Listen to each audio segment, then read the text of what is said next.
So welcome to Alan Thomas and Vivian Thonger, Tho and Tho, as you are known, the Tho and Tho Collective.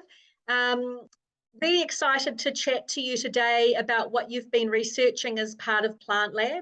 I know you've been based in Kirikiri and you're in an amazing wildlife area, so we're going to hear a little bit about what you're doing today and a little bit about the very interesting cross-disciplinary practices you each have and also have been working together on and different topics and so forth. So first of all, a shout out to Ministry of Culture and Heritage, Maungu Taonga, who are supporting PlantLab. And secondly, to Zoom webinars, who are supporting this webinar series, which are conversations and interviews with PlantLab researchers and participants. So welcome to both of you. Thank you for being here. And maybe to start with, I know a little bit about your amazing practice, but it'd be great for you to share with everybody else who you are, a little bit about each of your backgrounds, and a little bit about how you've been working together per se. So welcome and please begin. Thank you. Well, what I'll do is I'll just share the screen here and go there. Share that. There we go. Hey, that's me. So, shall I talk now? Do. Okay, cool. So I'm Vivian Thonger, the first half of the Tho, and as you can see, words are my thing. So this is a project I was involved quite a few years ago, which was to do with writing a poem a day. So there are definite parallels with the PlantLab project. This was at an exhibition that eventually happened down in Auckland with all the 100 poems up on a board. So that has definitely been an inspiring feature of what I've been working on for the PlantLab project. But as you can hear, I'm English background. London is my hometown, as it is for both of us. And but for some reason, England didn't hold me or either of us when we were young, and we met when we were 20, which is quite a few years ago. It was a while. And not that long thereafter, before we were 30, we had left England and had winged our way to the States and kind of never went back except to visit family and so on. So we feel like we're natural world citizens, wanderers. We haven't lived in loads of countries. We've tended to land in countries and then deep dive into some aspect of life there. So we lived in the States, in the Netherlands for 20 years, actually, where our kids were brought up. And then somehow we winged our way here, and Kerry was it, even though we couldn't find anywhere in New Zealand we didn't like. So it was a hard choice. So for PlantLab, this is an amazing, it's been an incredible project. For me, my words have been the way in, because for me, it was a huge world. The plant world is out there like a huge pillowy mass of impossibly enormous things and concepts. And even the view out of our window is very huge. There's thousands of plants out there, thousands of things to look at and take in. So for me, my way in was through words. So that's the way that I've got into PlantLab.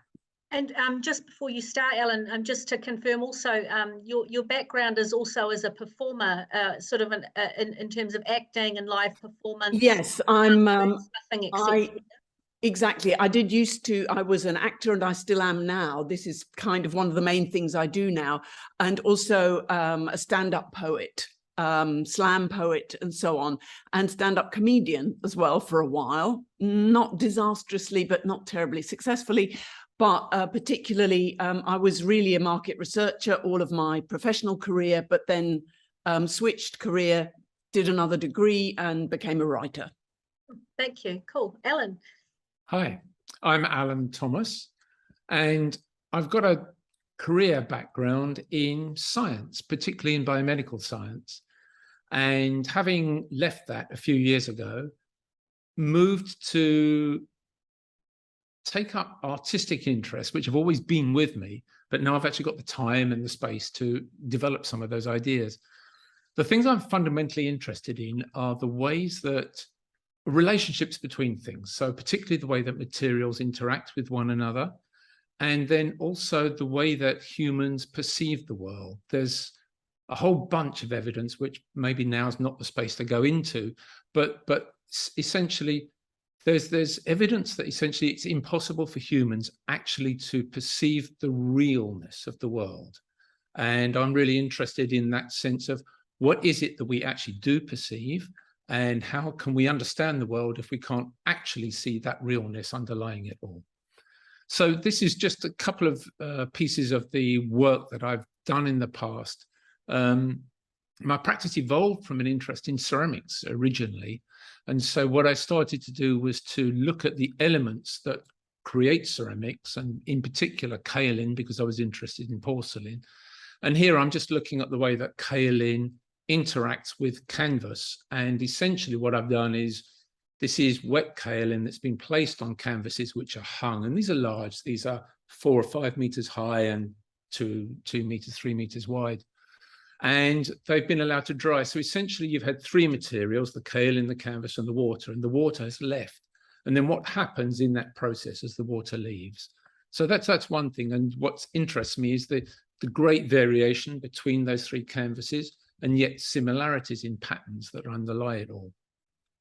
And then I'm also interested in exploring the absence of things. So this work is essentially using metals, pouring molten metals into a receptive space. So essentially, again, using the kaolin, but then the kaolin washes away, and the kaolin doesn't form any deliberate kind of pattern. All it is just a bed of kaolin that the material falls into, and it finds its own way within that kaolin. So I'm interested in the expression of that metal within that space. So within PlantLab, what we've done is to some extent to take the, what's the word?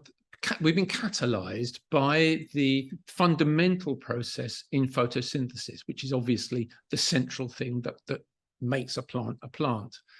And within photosynthesis, it's very clear that there are strong quantum effects. So essentially light hits a plant, releases an electron, but that electron finds its way from one point to another through a quantum process. And that quantum process is essentially the electron takes all available paths to get to where it's going to. It doesn't just take a path that you can map out. It seems to almost disappear from the world and then reappear at some other point. So what we've tried to do is to look at all available paths within this fundamental research phase of the PlantLab development. One of the things that has driven a lot of what we've been interested in is essentially the research work that underpins so much of what we know about plants. One of the publications that has been central to us is this Q publication from a couple of years ago, which essentially is quite a long analysis of plants and fungi within the world. And I thought just worth highlighting a couple of things. Within very recent, 3 years ago, almost 2,000 new species of plant and fungi were identified that we hadn't previously known, while at the same time, at present, 2 in 5 plants are estimated to be threatened with extinction. So we've got a very delicate balance, obviously, in the world. And I think that's fairly common sort of understanding of the way we are at the moment. Plants emerged onto the planet some 500 million years ago, and the first forms of plants were mosses. And it's really interesting, I think, just to look and see what happened then. The world at that point was about 10 degrees centigrade warmer than it is now. And it was actually the act of these mosses inhabiting the earth, taking up that space, that reduced the carbon dioxide levels in the world and significantly reduced CO2 levels, leading to profound global cooling at that point. So we've been interested in looking at plants in the world, and this is one of the fundamental this is what I call a flag, essentially, but what it represents is the mass of material in the world. And the green are plants, The orange are bacteria, and the pink is another kind of bacterial type form. And then you've got fungi and processed single cells. And then you've got at the very end in the red, that very thin band of humans. Now, these are all weighted. Animals, sorry. Thank you. Yeah, animals. Humans would actually be an impossibly thin line on all of that. Like a dot. So fundamentally, our interest is certainly stimulated by the mass of plants that there are on the planet compared to everything else. And that mass has stimulated Viv. And I've been stimulated by a mass. And this was one of the first things that we did at PlantLab. You, Maggie, you put up a Miro board, which I thoroughly recommend anybody use if they want to do a great big thing and they don't want their house covered in pieces of paper. We had access to these stickies, and often, every day, multiple times a day, I would go into our library because it struck me, what is the plant material where I myself have the most information? Well, it's in books, and we have shed loads of books because through our various lives and joining together and all the things we inherited, we've got well over 1,000 books. So I thought I will go into each of these books, something about this 83%. Well, I know just the number 83. What about page 83? So I went into as many books as I could and just found page 83 and looked at it and wrote down or noted a few sentences that somehow seemed relevant to this project. Now, tons of them had nothing to do with plants whatsoever, but they still rang some sort of little bell. So I just put all of these things up. There were some times when Alan would read out, I'd give him the book, he'd read out the things he liked on that page.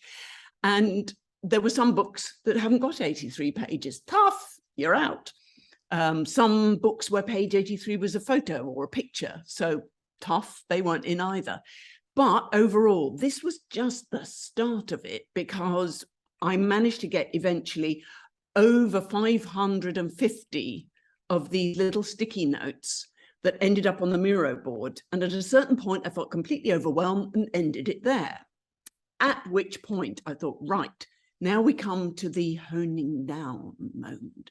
So I just wrote down every single one of those. We used a different form, put all of those notes into a massive list, and then scrunched them up, that's the best way I can describe it, into things that Alan coined the phrase for phloems, planty vascular system.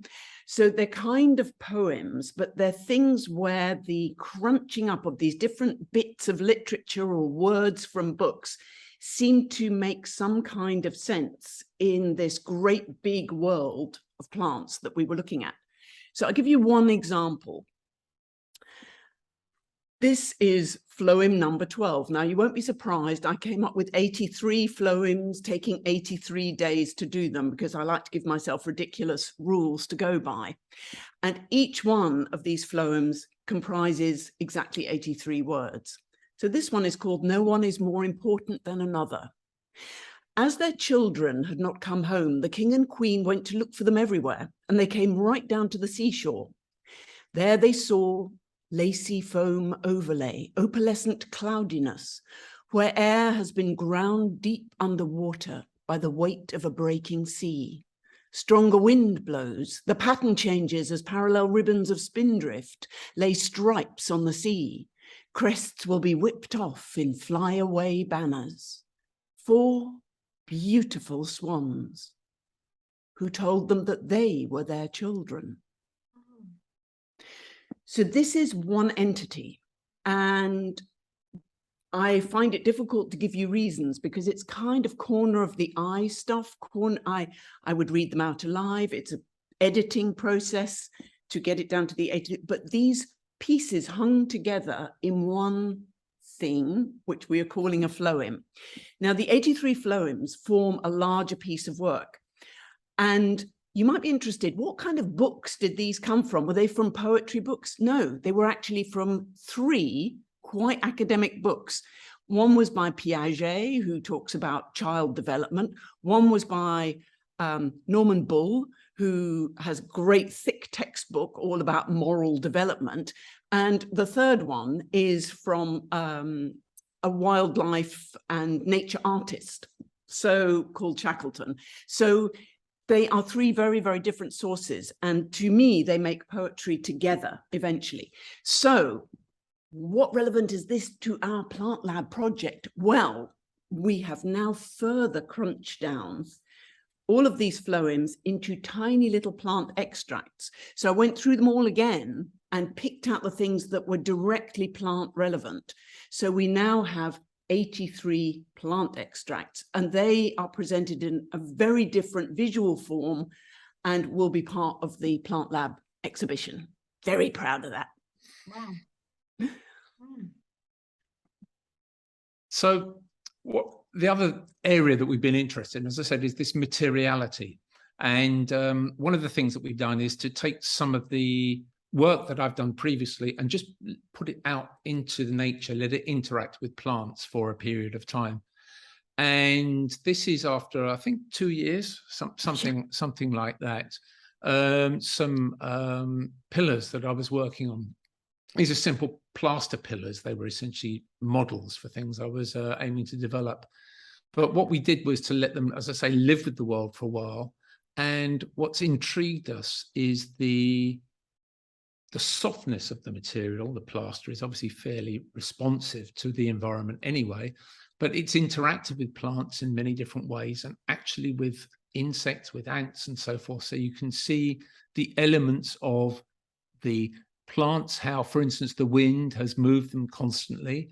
So they've developed patterns within it, how roots have actually started to penetrate it, and also insects. There were ants' nests and so forth buried within them as well. So those are elements which we will bring into the PlantLab environment and kind of workshop how they interact with other things. And one of the things that I've been interested in doing as well is using another plant product, latex, to take molds of these, and then those molds will give reproducible elements that can essentially, we can use to develop patterning of these elements as well. So I think that those are elements which will emerge within PlantLab and hopefully interact with other things that are going on within it, just raw materials to work with. We live in an area which it has, I suspect, been modified quite massively over the last couple of 100 years by farming practices. I suspect that the area you're looking at now, and this is the view from our house, the area in front of us is essentially all mangroves. And I suspect at one time it would have been much more of a large tidal creek. But with forestry and farming and so forth, I think a lot of the land has been modified. And on the left here, you can see the extent of mangroves within Northland, and they're quite an important factor in the ecology of Northland seashores and sea areas. So those are things that we've become very interested in. And in particular, and I don't think I'll go into this anymore now, but again, coming back to relationships between things, even if you look at something like a mangrove, which isn't very well studied, there's an awful lot understood about how many different things interact with that individual mangrove tree. So there's a mass of bacteria, there's a mass of fungi. And as you probably know, for many plants, the interaction with fungi, particularly at the root level, is really fundamental to them getting the nutrients. It's not just the root system, it's the fungal systems that do that.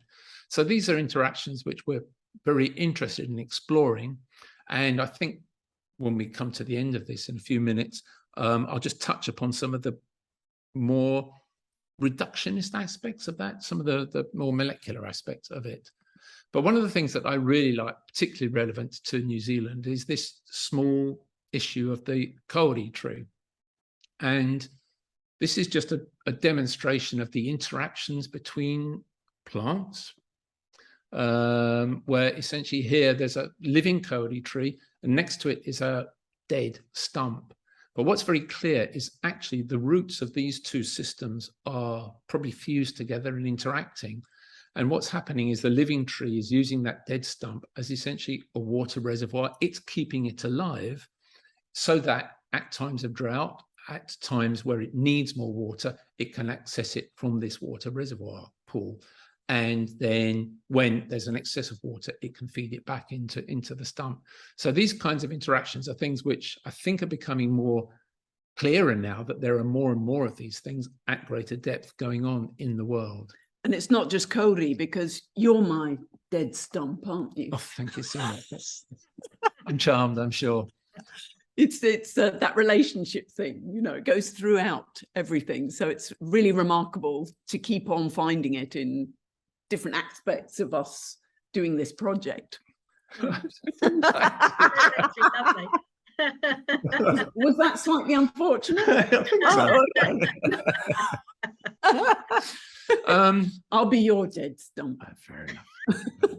Hey, just to wrap this up to some extent, one of the things that we've been looking at is the microscopic level of things. And these are just some images. We've got some videos as well of things taken essentially from the ponds just outside.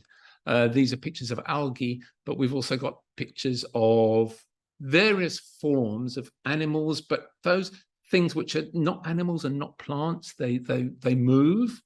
They've got eyes, but they're essentially got chloroplast inside them, so they photosynthesize. And this sort of transition point I find really interesting as well. So these are images which will find their way into the PlantLab sort of workshop space as well. And one of the things we're really interested in with one of the other participants is looking at ways where these things can be transformed via projection, and where they can create sound by sort of analyzing the images and creating space where things interact with one another in sort of unforeseen ways. I think that's an interesting space. And perhaps to finish up the perhaps slightly more complex, and I'll try and explain this briefly, but this is something which I think will provide an interesting system to work with in PlantLab, is a lot of my research earlier was in trying to understand a very important component of living systems, which are proteins. And proteins are the things which do things in cells, and all cells have got proteins, and they're very fundamental to the way they work. And proteins are the things which are things like enzymes. They're things that do in the cell. They're things that make new things. They're things that turn something from substance A into substance B. They're the things that transform things so that the cells have energy to work with, and so forth. The difficulty in understanding proteins is that it's very easy to determine what they look like if they were a long string, because you can look at the DNA and you can tell exactly what that protein is going to be in terms of the constituent parts, amino acids. But what protein is not is a long string. What it is a massively folded piece of almost like knitting wool. But every protein folds in its own very specific way, and it always folds in the same way. If you can understand how it folds, you get a sense of beginning to understand how one protein works with another protein, and so forth, to form very large complexes that do these things inside cells, in the same way as a bunch of people, such as in PlantLab, might get together in order to work collaboratively together. So what we're looking at here is, in fact, a very large system which creates a photosynthetic unit within a plant. And you've got a number of different proteins which are all very closely bound with each other and combined with each other in very specific ways. Now, in my previous work, the only way to work out how a protein actually folded was to spend maybe 3 years trying to purify the protein, and then 2 years trying to put X-rays through it in such a way that the way the X-rays were bent by the protein told you what the crystal structure of the protein was. And from that, you could work back and determine which way it folded. So let's say on average, that might have taken 3, 4, 5 years. Very recently, with a program called DeepMind. It's an artificial intelligence system which has been developed in collaboration with the European Molecular Biology Labs. There's a very strong algorithm which has been developed, and this allows, and let me just see if I can pull it up now. Yep, there we go. This allows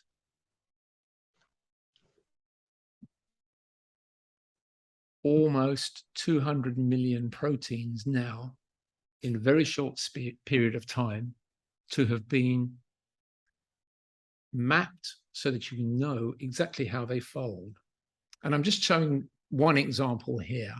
Alan, I'm not seeing anything. I'm just seeing your PowerPoint. So I think you need to stop sharing and then reshare in order to do that. Thank you. How's that? Yep, great. Good. So what we're looking at here, or we'll be looking at in a minute, is a single protein from an algae. And this algae is called a dinoflagellate. And it's one of the things that one of the other members of the PlantLab are particularly interested in, particularly this protein called luciferase within the dinoflagellate. And this is the protein that gives dinoflagellates the ability to cause bioluminescence. So if you've seen, for instance, in New Zealand, the blue tides, those are caused by dinoflagellates, which as the water moves across them are stimulated. That stimulates this protein to interact with another element called luciferin, and a flash of light is released. And it's this protein that does that. And this is the form of the protein. So what we're intending to do within PlantLab is to bring these kind of models into the space and see how they transform with projection and light and space and a kind of dynamic sort of data manipulation. So you can see this protein here has essentially 3 areas of main folding. So those are called domains, but that doesn't really matter what they're called. But what you can then do is to just map each of those particular positions and see how strongly this algorithm predicts their space. And what you can see again in this mapping here is 3 different blocks, 3 different domains. And we think these kind of forms are elements which would be very strong again within PlantLab as a sort of projection elements that can interact with other things, but with the underlying sense of what they are is taken from the elements of plants that we're interested in within PlantLab. I think, is that? That's pretty much it, pretty except much. There's lots of other things we're interested in. But any questions? Ask away. Well, I'll get you to unshare, just come back to the main view. There we go. Yeah. Wow, fascinating. I mean, in terms of your practice, have you worked together to do a practice like this before? Is this another iteration of working together, or is it the first time? Like, tell me a bit more about your working together. Well, we really thought at a certain point we have to be ThoTho, because the simplest answer to that is we couldn't work out who started it. So who to blame? Who started it? Who had the idea first? And nobody did, because in fact you asked us both. And even though, you know, Alan has his practice and I have my practice, for the PlantLab project, we started out already linked together. So I think we also then realized, and that's such a nice thing, which is why we intend to keep ThoTho going, that we have always collaborated. And as far as that goes, this is the first time we formally collaborated, though, I think it's fair to say. So we've always listened to each other and had sort of ideas about, you know, what each other is doing. We've done some things with music and poetry. We've both had musical things, like an opening for an art gallery. We mutually played music, but it was it was a kind of realization, almost coming above the water, for us to realize, hey, we truly are collaborating here. So let's. And it's fun. Yeah, it's really Yes. great. It's fantastic. So the thing which is absolutely fantastic is that we have got these different ways of working, which are quite, there's tension involved. But for example, Alan's one of those people that I'm thinking, I like this. We had a bit of a problem. We started out with my plant extracts. They were too small. They were sort of small and tiny. We brought them into the site, and there was something difficult to see about them, and sort of went away. And I'm like, ah! And Alan just went away and left it for a while, and then came back, and then enlarging. It's like, what are important? The words, but what do the words represent? They're kind of labels, and we ended up with just a different form that both of us were much more vested in, and it just came out as being a poster, essentially. Yeah.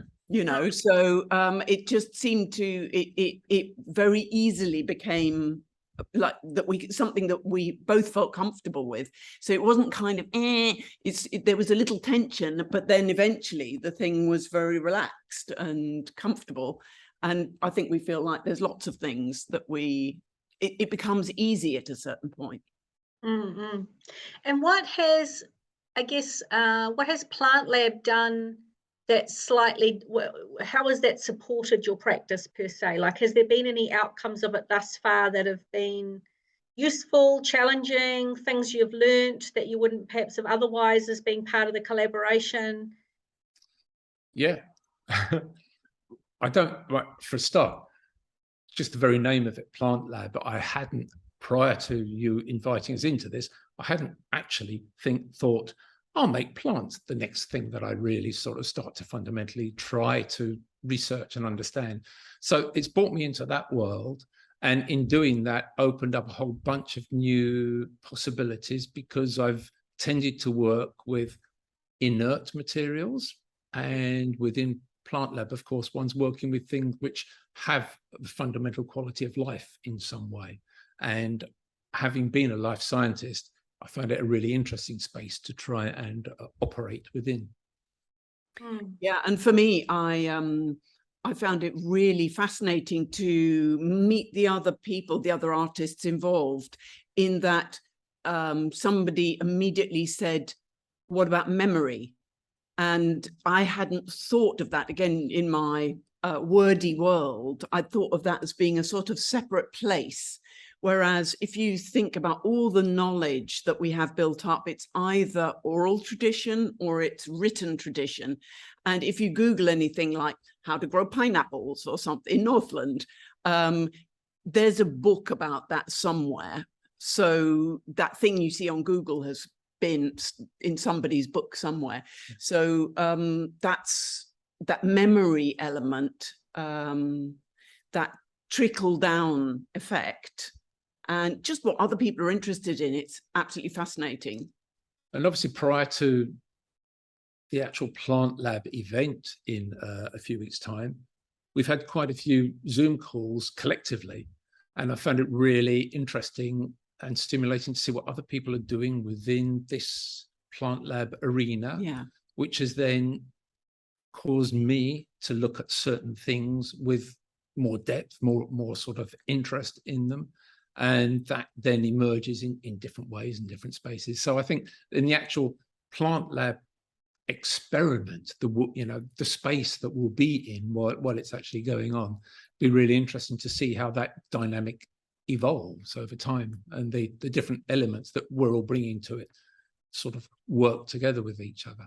And it's been fascinating to have other people come in, like Dr. Vermeulen came in, and just like, he works with NASA, he is NASA, so it's like just these amazing out there directions, which I would never have imagined joining up with. So that's been an absolute treat, absolutely fantastic. And Tracy from Australia as well, her practice. So it's all paths. It's far more paths than we could ever have thought of on our own. So that has been, a great big fantastic thank you to PlantLab, because honestly, we're not ready to give it up yet.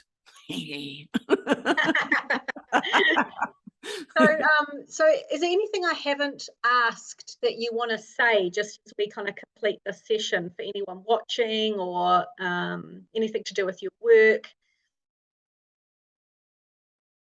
Do you know what? I think we've thought about what we wanted to say, and I think we've kind of covered it mostly. Yeah. I mean, obviously we could go on talking for a long time, but I think that we've probably said the things we really wanted to say in this area. Yeah. And feel free to do the same. I would say that pretty much to anybody. I know it's a bit of a wild offer, but I kind of hope somebody will go, hey, I think I'll do that. And that would be amazing. So sort of a strange sort of hybrid of bibliomancy and various other narrative Dadaist poetry, ceramics, scientific microscopy. There's so many things in your practice, and every time I talk to you about it, I uncover some other interesting facet. So I'm excited to see what emerges in this space. And what we'll do is we'll put some of that information and links in as we evolve. But thank you for your time today.